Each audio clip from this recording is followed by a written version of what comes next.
Salut à toi, dans cette vidéo on va suivre mon challenge sur Funding Pips. J'ai fait une vidéo la semaine dernière, c'est même pas nécessaire de la regarder en réalité pour pouvoir apprécier les sujets qu'on va aborder et même pour pouvoir apprécier les différentes positions qu'on va étudier dans cette vidéo.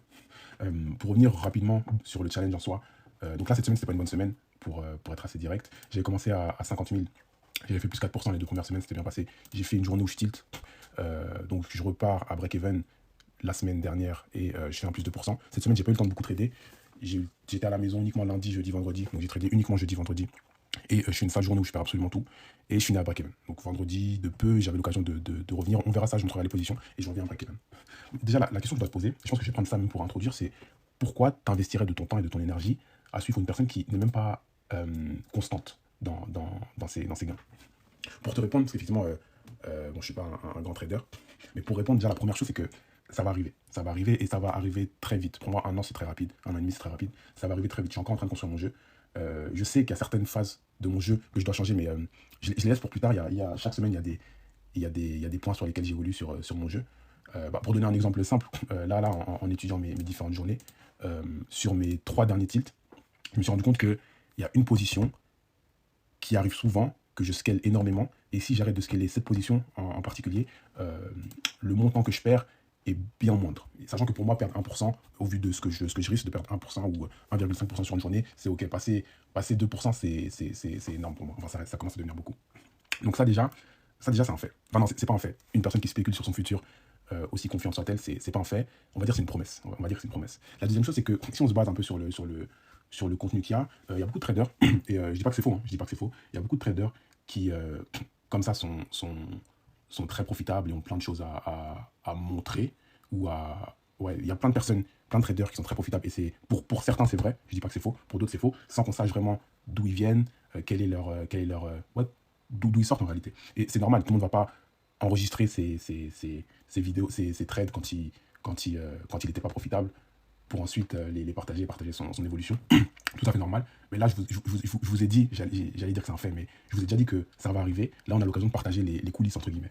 La deuxième chose, c'est que même par rapport au contenu, moi, de mon conseil, il y a beaucoup de contenu que je juge, entre guillemets, superficiel. Il y a beaucoup de très bons contenus, mais il y a beaucoup de contenu que je juge superficiel. Si je dois être plus concret, donner un exemple du type, ça pourrait être un truc du type, le gars fait 400 € en une minute, le gars fait 500 € en une minute, ou ce genre de choses, par exemple. J'en vois beaucoup.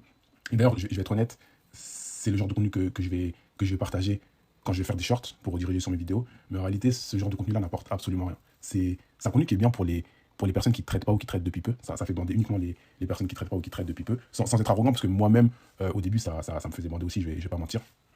Mais ça n'a aucune signification. Juste voir une personne qui gagne 400 € sur un trade sans qu'on sache combien elle a risqué, ou même qu'on sache dans sa semaine quel est son gain moyen, sa perte moyenne, son pourcentage de réussite, et même dans sa semaine, parce que plein de personnes qui tradent, même sans être des traders confirmés, vont avoir des vidéos où ils font des gros sous en très peu de temps.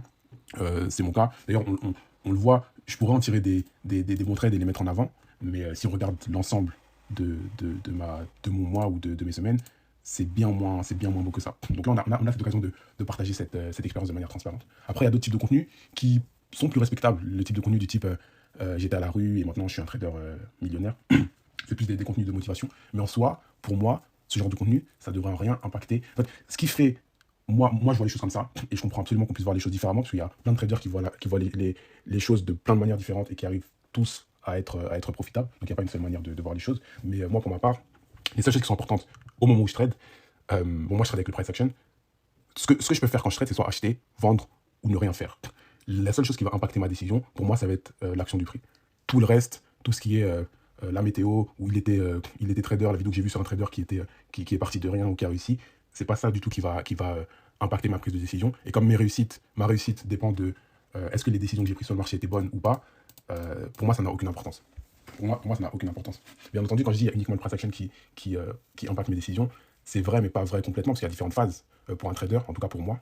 Il y a la phase où je vais être en réel, mais aussi, il y a aussi la phase où, sans être en réel sur les marchés, enfin quand je dis en réel, où je suis en train de trader en direct, mais il y a aussi une phase où quand je ne suis pas en train de trader en direct sur les marchés, je suis en train de construire mon jeu. Donc ça peut être une phase où je suis dans la recherche, ça peut être une phase où je suis en train de mettre en place certaines règles que je dois suivre. Par exemple, dans quel contexte je peux m'autoriser à être rigide, ou dans quel contexte je peux m'autoriser à dans quel contexte je dois être rigide et dans quel contexte je peux m'autoriser à être plus instinctif. Par exemple, je sais qu'il y a des traders qui vont être très rigides et vont avoir des patterns très définis. Ils vont absolument devoir voir ces patterns-là et quand ils le voient, ils le prennent. Moi, il y a certains cas où je vais faire ça, mais la majorité du temps, je vais beaucoup trader en fonction d'un contexte plus global.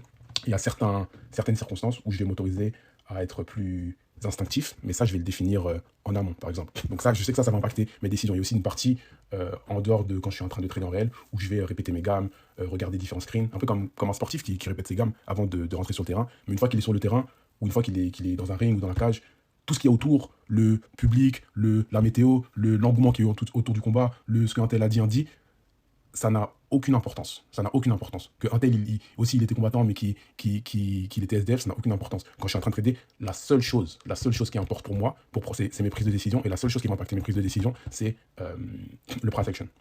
Du coup, c'est pour ça que je considère qu'il y a beaucoup de contenu sur le trading qui est superficiel, parce qu'il ne va en rien m'apporter sur ces prises de décision. Et comme je l'ai dit, hein, moi je vais publier des shorts de ce type-là, c'est la vérité. Je ne vais pas dire que mon contenu va impacter dans la prise de décision d'autres personnes, mais pour les gens qui ont cet état d'esprit, je pense qu'on peut se rejoindre sur ce que je vais partager. Bon, je vais pas continuer à bavarder plus longtemps. Même sur cette plateforme-là, on va pas rester énormément parce que dans la vidéo précédente, j'ai absolument tout montré. Et comme j'ai tradé qu'une seule journée, il n'y a pas grand-chose à voir. Je pense qu'on va aller directement sur les graphiques. Et sur les graphiques, je vais vous montrer quelques trades que j'ai pris cette semaine. Je vais vous montrer des trades perdants, puisque c'est ce qui a été le plus présent avec cette journée-là. Donc je vais vous montrer quelques trades perdants. Il y a des trades perdants que je regrette pas d'avoir pris. Et il y a des trades qui, pour moi, ça n'a aucun sens. Et d'ailleurs, les trades qui n'ont aucun sens, je pense même pas qu'on va en parler parce que je pense que ça ne peut rien apporter. Et on va aussi voir ma deuxième journée. Juste une petite précision. J'avais dit que j'avais tradé jeudi, vendredi. Et en réalité, c'est mercredi, vendredi que j'ai tradé. C'est jeudi que j'étais pas devant les graphiques. Donc là, on est devant les graphiques. Je vais vous montrer une première position que j'ai pris le mercredi 7. Pour les heures qui sont en bas, que tu vas voir en bas, ici, là, les heures de MT5, c'est pas les bonnes. Il y a une heure de décalage. Pour la position que j'ai prise, il y a plusieurs façons de lire l'action du prix sur les graphiques. Je vais t'en montrer deux. Donc là, ici, on a le plus haut de la journée. Et moi, je ne suis pas un grand trader quand il s'agit des cassures. Je ne trade pas beaucoup les cassures, en tout cas pas de façon directe. Mais ici, j'ai le plus haut. Certaines personnes ici vont considérer que la cassure va prendre. Sachant que là, on est en 1 minute et il y a aussi des personnes qui tradent en 5 minutes. Et il y a des personnes qui aiment voir la cassure, surtout que là, on a deux belles barres, deux belles boules barres, et aiment par la suite trader un potentiel retest de la cassure. Là, la cassure, elle se fait ici. Et effectivement, cette barre-là aurait pu correspondre au retest de la cassure. Moi, je ne trade pas comme ça, donc je n'ai pas tradé de cette façon-là. J'ai absolument ignoré le plus haut de la journée. Et j'ai tradé ça davantage comme une tendance. Donc à partir d'ici, où on peut voir la première partie, on va dire la partie en bonne santé de la tendance, le spike ici, et ici une partie un peu plus avec une channel. D'ailleurs, ceux qui font des mesures move, peut-être on peut trouver un mesure move où la fin de la tendance, ça peut rentrer ici. Mais j'ai pas pris ça en question. Je vais enlever la trendline. Tac, effacer. Moi, ce que j'ai voulu trader à ce moment-là, c'était j'ai voulu trader ça exactement comme un bear flag. Donc il y a beaucoup de façons de trader un bear flag, un bull flag, pardon. Je dis bear flag, un bull flag. Il y a énormément de façons de le trader. Il y a des personnes qui vont aimer voir du coup le flag se mettre en place et trader la cassure du flag. Donc ils vont trader quand le prix casse. Il y en a qui vont laisser le prix casser et ensuite trader le retest. Et moi j'aime bien trader le plus bas du drapeau, en tout cas quand c'est un bull flag, et le plus haut du drapeau quand c'est un bear flag. Les trois façons, donc il n'y a pas de bonne et de mauvaise façon de le faire, les trois façons ont leurs avantages et inconvénients. Si on part sur l'avantage de ma façon de trader, c'est que je vais avoir un risk-reward beaucoup plus élevé. Donc je risque au bas de la barre, donc je vais risquer ça, et je vais rentrer en position quand le prix aura cassé. J'aurai une meilleure entrée qu'une personne qui trade la cassure. Et potentiellement, ça reste à voir. Mais normalement, une personne qui trade la cassure va vouloir mettre son stop en bas du drapeau. Et j'aurai un plus petit risque. Donc ça, c'est un gros avantage. Par contre, en contrepartie, mon pourcentage de réussite, en général, à part pour une personne qui est pire que forte, mais disons à un niveau équivalent, c'est un peu bizarre de dire ça, j'aurai un pourcentage de réussite plus faible. Donc un plus gros risque reward, une meilleure entrée, mais en contrepartie, un pourcentage de réussite en général plus faible. Parce que je peux me tromper sur le plus bas je peux me tromper sur le fait que c'est pas un drapeau, que le drapeau fail. Mais je peux aussi me tromper sur, même si le drapeau réussit, je peux me tromper sur le plus bas du drapeau, penser que le plus bas est là, et au final ça rebondit, et ça va chercher un autre plus bas. Donc j'ai un pourcentage de fail plus élevé, à part si je suis un meilleur trader que... Enfin bref, j'ai un pourcentage de fail plus élevé, et en contrepartie, par contre, je vais avoir une meilleure entrée. La personne qui trade la cassure, L'avantage qu'elle va avoir, c'est que, bon, si la cassure est valide, parce qu'effectivement la cassure peut fail, il peut trader la cassure, le prix part, et ensuite revient, et ça fail. Mais l'avantage qu'il va avoir, c'est qu'il va avoir un risque, donc un risque d'échec de son setup qui va être plus faible. Mais en contrepartie, il va avoir une entrée plus élevée, un prix plus élevé. Il va entrer à un prix moins avantageux. L'autre avantage qu'il va avoir par rapport aux personnes qui vont trader la cassure, c'est que si la cassure n'arrive pas, si ça casse fort et ça part, il est dans la position. Maintenant, l'avantage de la personne qui va trader les retests, c'est que potentiellement, elle peut éviter un fail. Donc, c'est-à-dire que ici, ça peut fail. Au niveau de la cassure, ça peut fail. Donc, ça peut réussir ici, taper ici, partir.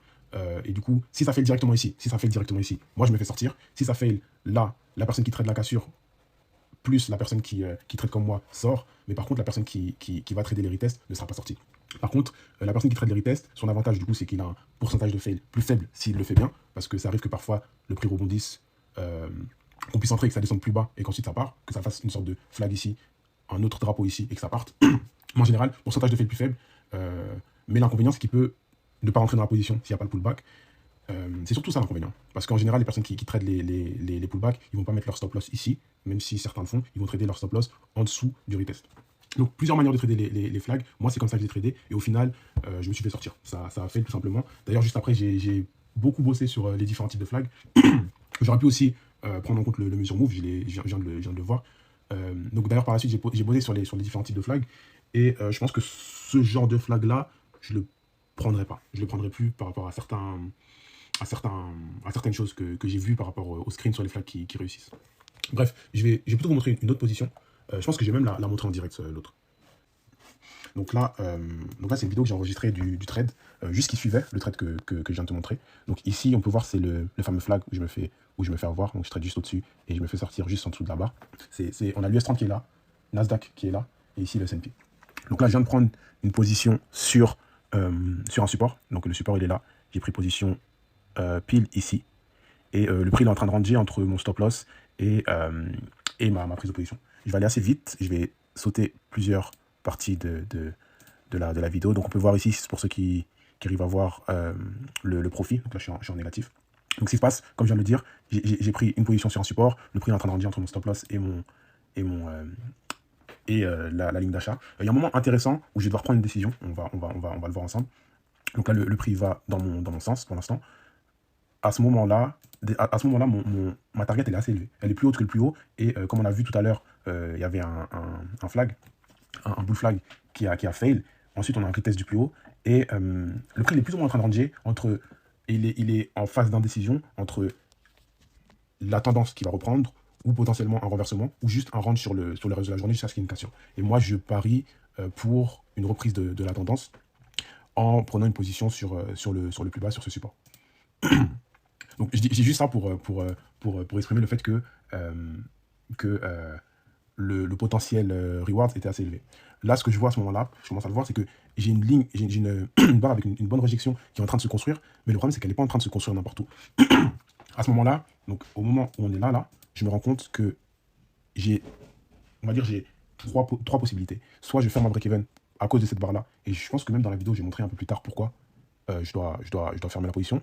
Soit je ferme un break-even, soit je laisse la possibilité au prix de revenir une première fois. Donc là, je le montre ici. Je vais juste faire une pause. Donc là, j'ai cette barre qui se construit. Et cette barre-là, elle se construit pile. Donc cette barre avec cette projection, je reviens en arrière, elle se construit pile sur le plus haut de la journée. Donc ça, c'est le plus haut de la journée que j'avais montré tout à l'heure. J'ai mis le graphique en M5 pour que ce soit plus visible. Donc là, j'ai le plus haut de la journée qui est là.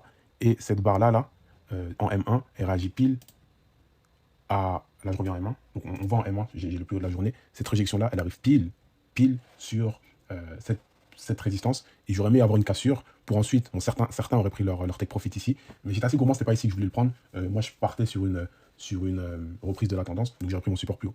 Soit je mets mon prix à break-even, soit je ferme mon prix, soit je laisse le prix au prix une deuxième chance, donc de revenir et de repartir pour ensuite prendre des décisions. Donc là, j'ai décidé de ne pas mettre à break-even parce que je pensais au potentiel gain par rapport à ma perte, ce qui n'est peut-être pas une bonne décision. Et je décide de n'y mettre à break-even. J'aurais même peut-être pu mettre aussi mon stop loss en dessous de cette mèche-là.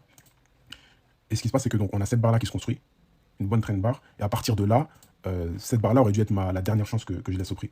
Donc ce qui se passe, c'est que cette barre-là, elle se développe, et on ne le voit pas, mais sur TradingView, cette barre-là avait donné une inside bar. Donc raison de plus pour, si le prix descend en dessous de ça, couper ma position un peu plus tôt et perdre une moitié de position au lieu de perdre une pleine position. Et j'ai décidé à ce moment-là de, de quoi qu'il arrive, perdre absolument tout. J'aurais même pu me dire, dès que le prix il se rapproche ici, de fermer ma position, comme ça j'ai quasiment rien perdu. Là j'ai encore la possibilité de sortir à break-even, je ne la prends pas. Et ce qui se passe, c'est que je me fais sortir juste après. Donc là, on ne le voit pas bien, on a une inside bar suivie d'une mèche. Dès que ça passe en dessous, il y a très peu de chances que le prix reparte dans la direction choisie, dans la direction que j'aimerais. Pour finir, on va regarder quelques positions. Je pense qu'on va regarder une position sur la journée de vendredi, qui n'était pas une journée folle, mais j'ai fini en positif, mais pas en positif de beaucoup, en positif d'à peu près l'équivalent d'une position. Donc j'étais à moins 200, je crois que j'étais à moins 220 au début de la journée, j'ai fini à plus 30. Donc c'était pas une journée incroyable, mais de peu j'ai manqué de faire une remontada. En gros, on peut voir ici que j'ai beaucoup de pertes. Donc là, après, ça correspond à peu près à mon équation de trader. Et c'est pour ça même que tout à l'heure, je parlais du fait que par la suite, je vais devoir commencer à épurer mes prises de position et mon volume de trade. Mais ça, c'est quelque chose que je laisse pour la suite, parce que j'ai plein d'autres étapes à passer. Il y a plein d'autres points sur lesquels que j'ai identifiés et sur lesquels je vais continuer à travailler. Donc là, on peut voir une défaite ici, une autre défaite ici. Ici, j'ai tradé au-dessus de cette barre-là. Je me suis fait sortir directement. Et ça peut sembler aberrant pour certains, mais moi, ça, là, je le dis comme une sorte de double bottom. Et je me suis dit, finalement, le prix, je voulais redonner une chance à ma position, donc j'ai voulu reprendre position au-dessus de ça. Avec le spread, au final, bon, ça m'a mis un peu plus haut. Et je sors de la position à ce qui aurait été mon break-even, on va dire. Donc j'ai 2 défaites, et à partir d'ici, je fais une vente avec le stop loss ici, et je fais une deuxième vente ici. Justement, dans la première vidéo, je parlais justement du problème du spread, parce qu'avec le spread, je ne peux pas vraiment scaler mes positions, parce qu'au moment où je suis là, j'ai quasiment utilisé toute ma marge, juste avec cette position-là, alors que je risque uniquement 200. Donc en risquant 200, ce qui représente, je crois, 0,4% à peu près de mon compte, ici, je ne peux pas rajouter en mettant mon stop loss là. Donc au final, quand j'ai tradé en rajoutant une position, je risquais 30, alors que j'aurais aimé risquer 200. Et au final, je fais, avec les 30 que je risque, je crois que je fais 98. Donc je suis un peu plus d'un fois 3 fois 200, c'est-à-dire que j'aurais fait 600. Sur cette position-là aussi, on va aller regarder directement, ça va être plus simple.